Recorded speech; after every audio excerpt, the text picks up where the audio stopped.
बिस्मिल्लाहिर्रहमानिर्रहीम। अल्लाहुम्मा मालिकल मुल्क तुतिल मुल्क मन तशा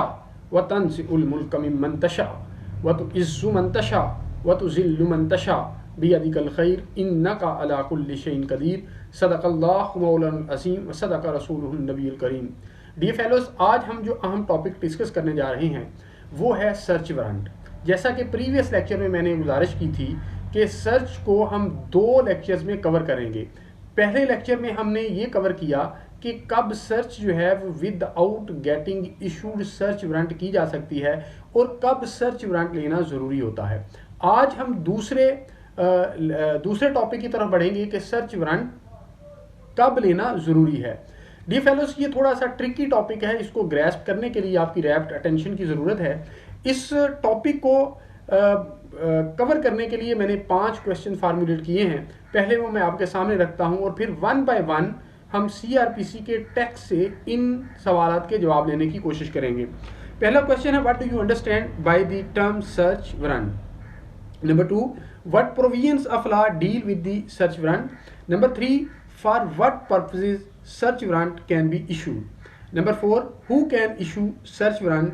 number 5, is there any special procedure for requiring the production of any document or thing if it is in the custody of bank। Dear fellows,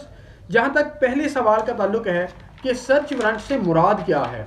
CrPC ने search warrant को define नहीं किया। हमने जजमेंट्स की रोशनी में सर्च वारंट की definition आपके सामने रखने की कोशिश की है। सर्च वारंट से जजमेंट्स की रोशनी में ये कहा गया कि सर्च वारंट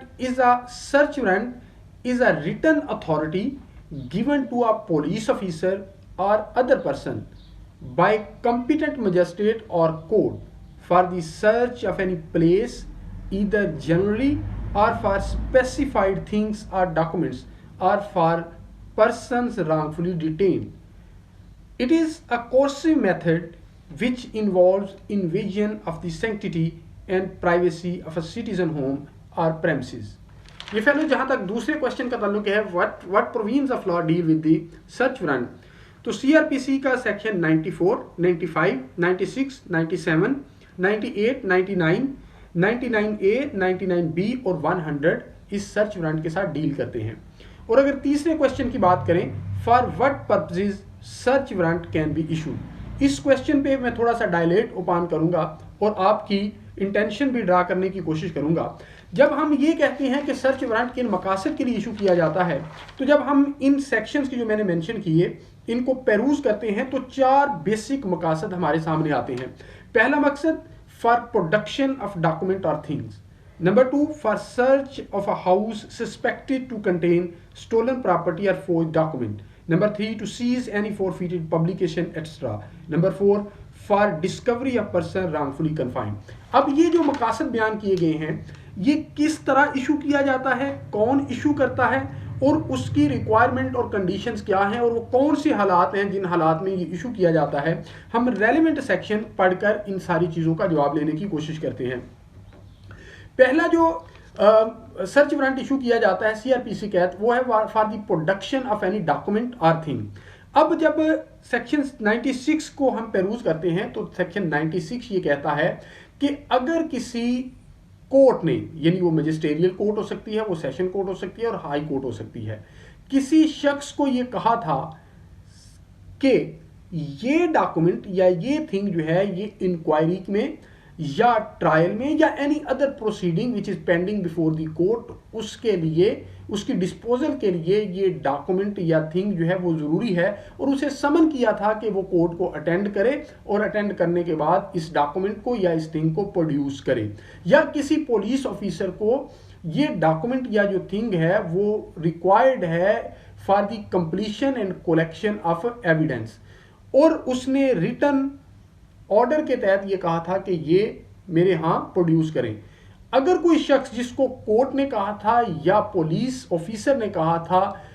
कोर्ट इस नतीजे पे पहुंचती है कि वो शख्स जो है वो रिलक्टेंट है, इवेसिव है to produce the said document, तो court for reason to be regarded record करने के बाद सर्च वारंट इशू कर देगी एड्रेस टू एनी पर्सन या पुलिस ऑफिसर कि ये जहाँ पे अलेजली ये डॉक्यूमेंट या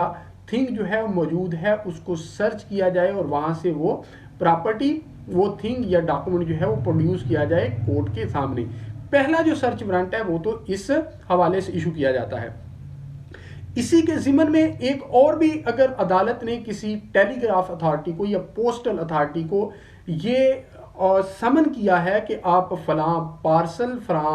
फलां डॉक्यूमेंट या कोई भी ऐसी चीज़ जो कि पोस्टल अथॉरिटी की कस्टडी में है या टेलीग्राफ अथॉरिटी की कस्टडी में है कि वो प्रोड्यूस करे, लेकिन कोर्ट ये समझती है कि वो रिलक्टेंट है, इवेसिव है, इवेड कर रही है और अवॉइड कर रही है, तो फिर कोर्ट जो है वो समन सर्च का इशू कर सकती है। यहाँ भी 96 दो बातें और करता है कि अगर कोर्ट को ये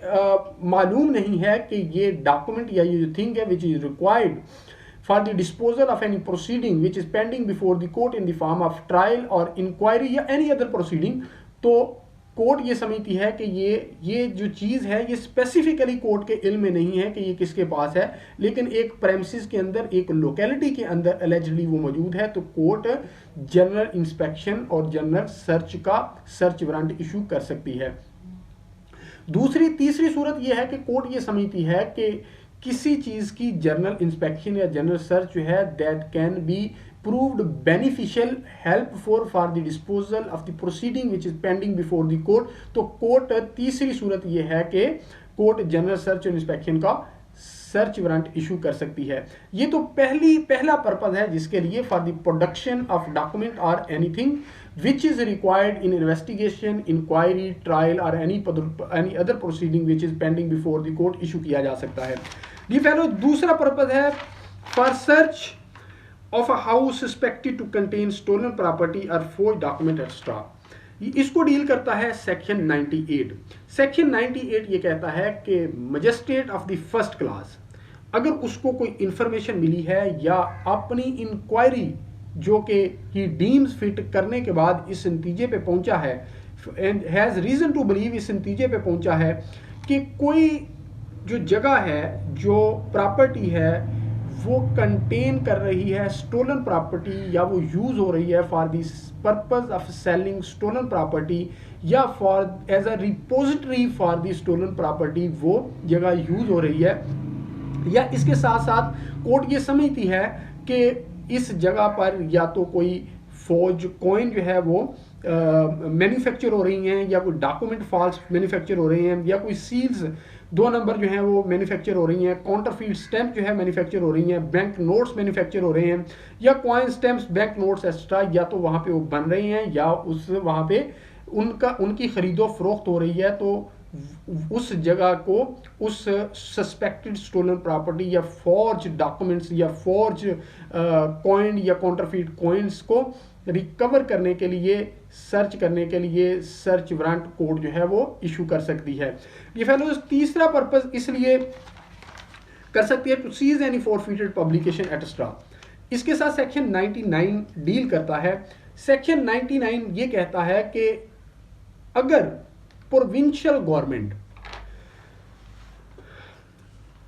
पब्लिकेशन ऑर्डिनेंस 1963 के तहत किसी न्यूज़पेपर या बुक को फॉरफिट कर लेती है, उसको भी सीजर का हुक्म दे देती है, या कोई भी बुक या न्यूज़पेपर या कोई भी डॉक्यूमेंट जो कि ट्रीजनेबल या सेडिशियस मैटर कंटेन किए हुए है, या कोई ऐसी चीज कंटेन किए हुए है जो कि प्रेजुडिशियल है टू नेशनल इंटीग्रेशन,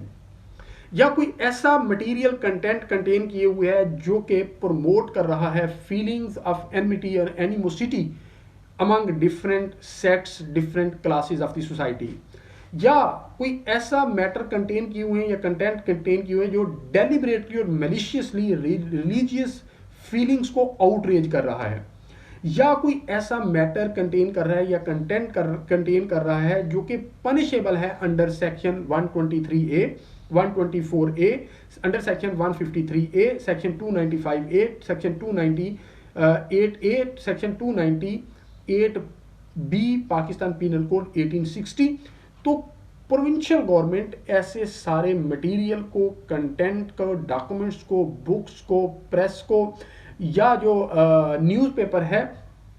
उसको फॉर फीचर का हुक्म दे सकती है इन इट्स ओन फेवर और उसके सीजर का हुक्म दे सकती है। अगर प्रोविंशियल गवर्नमेंट ने उसकी फॉर फीचर का और सीजर का हुक्म दे दिया है तो अब any magistrate search warrant issue कर सकता है कि ये प्रॉपर्टी जिसको फॉरफीट किया गया है और सीज किया गया है उसको सर्च किया जाए जहां पर एलिजिबली वो मौजूद है। ये फेलो ये था तीसरा मकसद। चौथा मकसद सेक्शन 100 के अंदर है, search for persons wrongfully confined. D fellows इस सेक्शन के अंदर यह है कि कोई भी मजिस्ट्रेट जो कि फर्स्ट क्लास का है वो इस नतीजे पे पहुंचा है, हैज रीजन टू बिलीव कि कोई शख्स जो है इन हालात में उसे महबूस किया गया है, उसे कन्फाइन किया गया है कि उसकी कन्फाइनमेंट है that is amounting to an offence, वो एक ऑफेंस है। तो कोर्ट जो है वो किसी भी शख्स को सर्च वारंट इशू कर सकती है कि उस शख्स को जो कन्फाइंड है उसको उस अदालत के यानी मजिस्ट्रेट फर्स्ट क्लास की अदालत के सामने प्रोड्यूस करे और वो उसके अंदर एक खास प्रोसीजर मैनर बताएगी कि किस तरह इसने इसे सर्च करना है और वो सर्च करने के बाद प्रोड्यूस करेगा मजिस्ट्रेट के सामने और फिर मजिस्ट्रेट जो है वो अपनी जो चीज़ प्रॉपर समझेगी उसके मुताबिक वो ऑर्डर पास कर देगा। ये फेलो ये तो वो 4 पर्पसेस थे जिनके लिए सर्च वारंट इशू किया जा सकता है। अब नेक्स्ट हमारा क्वेश्चन है who can issue search warrant. जब हमने इन सारे पर्पसेस को और रेलेवेंट सेक्शंस को पढ़ा तो हम इस नतीजे पे पहुंचे कि जो पहला सर्च वारंट इशू किया जाएगा under section 96 for the production of document और anything which is required for investigation, trial, inquiry और any proceeding which is pending before the court. तो वो कोई भी कोर्ट इशू कर सकती है, यानी मजिस्ट्रियल कोर्ट कर सकती है, वो सेशन कोर्ट कर सकती है और वो हाई कोर्ट कर सकती है। और जो इशू वारंट होगा अंडर सेक्शन 98